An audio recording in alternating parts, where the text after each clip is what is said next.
बोलना कोई बुरी आदत नहीं है, मगर ज़्यादा या बेवजह बोलना काफ़ी बुरी आदत है।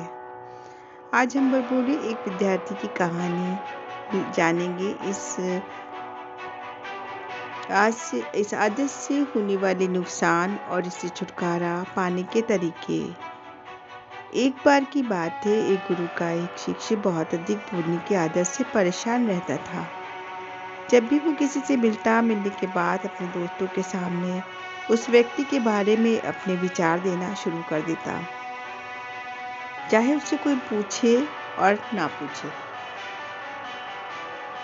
वो अपने आसपास में लगभग हर चीज़ के बारे में, आश्रम में रहने वाले लगभग हर छात्र और शिक्षक के बारे में अपनी राय बताता। उसकी अपनी सकारात्मक या नकारात्मक राय थी, जिससे वो बिना सोचे समझे लोगों के सामने रख देता था। जब भी आश्रम में रहने वाला कोई अन्य छात्र उसके पास कोई समस्या लेकर आता, तो वो उसकी पूरी बात सुने बिना उसे सलाह देना शुरू कर देता। वो अक्सर अपने दोस्तों से कहता रहता था कि तुम इस काम को ऐसे करो, उस काम को ऐसे करना चाहिए। उसे अपनी हर बात में उसकी सलाह ज़रूरी थी। आसपास की चीज़ों के बारे में जो भी आधा अधूरा ज्ञान था, वो बीच बीच में गपशप के दौरान बात करके उस ज्ञान को ढोक करता रहता और सबसे बताता रहता था। उसकी इन्हीं हरकतों के कारण आश्रम के किसी भी स्टूडेंट या टीचर्स जो भी थे, उसकी गंभीरता से नहीं लेते। अक्सर उसके साथ पढ़ने वाले छात्र उससे दूर रहने की कोशिश करते थे, क्योंकि वो उन्हें हर बात पर सलाह देता था और कोई ना चाहता था कि उनका दोस्त बने। हर कोई उससे दूर रहता, उसे कोई पसंद ही ना करता और अक्सर आश्रम में रहने वाले अन्य छात्र उसकी पीठ पीछे उसकी इन आदतों के लिए उसका मजाक उड़ाते थे। ये बात वो लड़का भी जानता था कि उसकी बहुत सी बोलने की आदत के कारण उसे कोई पसंद नहीं करता है। वो भी इस आदत को बदलना चाहता था, लेकिन चाहकर भी अपनी आदत को बदल ना पा रहा था। छोड़ ही ना पाता, हर एक को किसी न किसी बात में राय दिया करता। एक दिन वो अपने गुरु के पास गया और अपनी सारी समस्या गुरु को बताई।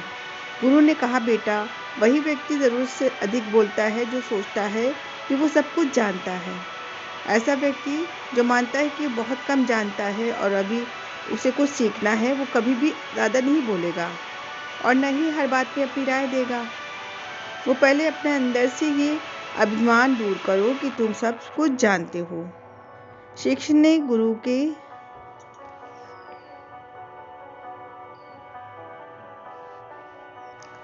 सामने सिर झुकाया और कहा गुरु के सामने सिर झुकाया तो गुरु ने कहा, बेटा, मैं एक दिन आपकी बहुत ज़्यादा बात करने की आदत एकदम से ख़त्म नहीं होगी। आपको धीरे धीरे अपने अंदर से आदत ख़त्म करनी पड़ेगी। लेकिन मैं तुमको ये ज़रूर बता सकता हूँ कि तुम किन मौक़ों पर चुप रहना चाहिए, ताकि तुम खुद को दुखी होने और किसी बड़ी परेशानी से पड़ने से बच सको। शिष्य ने गुरु की बात से सहमत होते हुए हाँ में सिर हिलाया। गुरु ने कहा, बेटा, इन 5 अवसरों पर प्रत्येक व्यक्ति को अपना मुंह बंद रखना चाहिए। जब आपको लगे कि आपकी बातों से कोई आपकी भावनाओं को नहीं समझ सकता, उस समय आपको चुप रहना चाहिए। अक्सर हम अपने दुख दर्द लोगों को बताना शुरू कर देते हैं, जबकि हमारे आसपास रहने वाले ज़्यादातर लोगों को इस बात से कोई फर्क ही नहीं पड़ता कि हमारे जीवन में क्या चल रहा है। हर व्यक्ति को केवल अपनी परवाह है। ये केवल अपने बारे में बात करना चाहता है। वो केवल अपने बारे में सुनना चाहता है।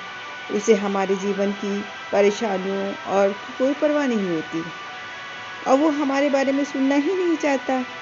वो आपकी दुखद कहानी 1-2 बार तो सुन सकता है, लेकिन उसके बाद वो आपसे दूर भागना शुरू कर देगा, क्योंकि कोई भी दुखी होना पसंद नहीं करता। किसी को भी उदास और असहाय व्यक्ति के साथ नहीं चाहिए होता है। इसलिए अपने कुछ करीबी दोस्तों और परिवार के अलावा किसी को भी अपनी परेशानी कभी ना बताओ, क्योंकि अक्सर वो आपकी बातों को समझने के बजाय उसका मजाक उड़ाते हैं। दूसरी है, जब आपको नहीं पता कि किसी विशेष अवसर पर क्या कहना है या आपको किसी विशेष घटना के बारे में केवल आधा अधूरा ही ज्ञान है, तो ऐसे अवसर पर आपको चुप रहना चाहिए। ऐसे व्यक्ति जो आधा अधूरा ज्ञान होने के बारे में उस विषय पर बात करता है, वो अक्सर उपहास का पात्र बन जाता है। ऐसे व्यक्ति को कोई भी गंभीरता से नहीं लेता, केवल वही व्यक्ति अपनी बात को प्रभावी ढंग से रख सकता है जिसे उस विशेष घटना या विषय का गहरा ज्ञान हो। इसलिए यहाँ वहाँ की प्राप्त आधी अधूरी और अपारदर्शी जानकारी के आधार पर कभी भी लोगों को समझाने की कोशिश नहीं करना चाहिए। गुरु ने तीसरी बात बताई, जब कोई व्यक्ति आपके सामने किसी तीसरे व्यक्ति की बुराई कर रहा होता है तो ऐसी स्थिति में आपको चुप रहना चाहिए। आपको कभी भी ऐसी नकारात्मक बातचीत का हिस्सा नहीं बनना चाहिए, क्योंकि आज वो व्यक्ति जो कर रहा है आपके सामने किसी तीसरे व्यक्ति की बुराई कल किसी और के सामने आपकी भी बुराई करेगा। और इस बात की अधिक संभावना है कि आज आपने जिस तीसरे व्यक्ति की बुराई की है उसे भी इस बात का पता चल जाए तो आप पर भी मुसीबत आ सकती है। इसलिए जब भी कोई किसी दूसरे व्यक्ति की बुराई करे या उसके गलत समय का मजाक उड़ाए तो आपको बस उसकी बात सुननी है, अपनी कोई राय नहीं देनी है। अगर आप ऐसा करेंगी तो भविष्य में आपके लिए समस्याएं खड़ी हो सकती हैं।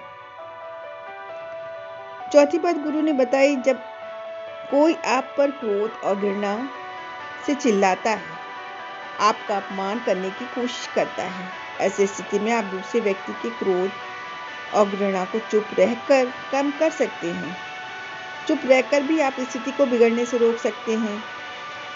जब आप ऐसा नहीं करते और दूसरे व्यक्ति के क्रोध का उत्तर क्रोध से ही देते हैं तो परिणाम काफी भयंकर होता है।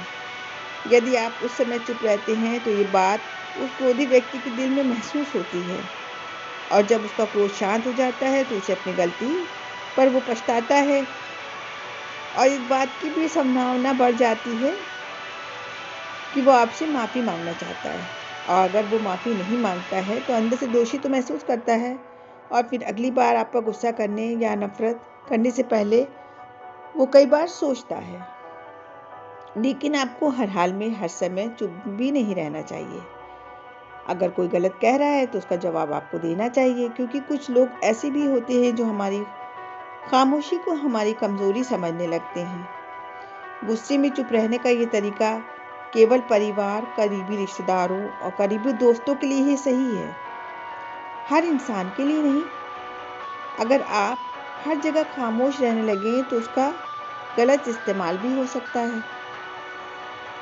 और आप पांचवी और आखिरी बात गुरु ने आगे कहा, जब कोई व्यक्ति अपने जीवन की कोई दुखद घटना या अपने जीवन की परेशानी आपके साथ साझा कर रहा हो, ऐसे में आपको चुप रहना होगा और सिर्फ उसकी बातें ही सुननी होगी। ज़्यादातर लोग ऐसे हैं कि उनके सामने किसी ने उसकी समस्या सुनाई नहीं कि उसका समाधान देना शुरू कर दिया। हालांकि जब कोई व्यक्ति अपनी समस्या हमारे साथ साझा कर रहा है तो वो हमसे किसी सुझाव की उम्मीद नहीं करता। वो चाहता है कि हम उसकी बात ध्यान से सुनें, क्योंकि जब हम उनकी बात सुनते हैं तो उस व्यक्ति को आंतरिक शांति मिलती है। उसे लगता है कि कोई मेरी बात को समझता है। अधिकांश समय जब लोग अपनी समस्याओं को हमसे साझा करते हैं तो वे केवल हमें अपनी बात नहीं बताना चाहते, वो हम किसी प्रकार की सलाह भी नहीं चाहते, क्योंकि वो तो पहले से सभी तरह की सलाह जानते हैं जो हम उन्हें देने जा रहे हैं। मुसीबत के समय किसी व्यक्ति को सांत्वना देने का सबसे अच्छा तरीका उस व्यक्ति की बात को ध्यान से सुनना है। जब हम बिना ध्यान किए लोगों की बातों को ध्यान से सुनते हैं, बिना किसी सलाह से, जब उसकी आंखों में हमारे लिए सम्मान और स्नेह का भाव पैदा हो जाता है और उन्हें लगता है कि हम अधिक गंभीर, बुद्धिमान और शांत दिमाग वाले लोग हैं।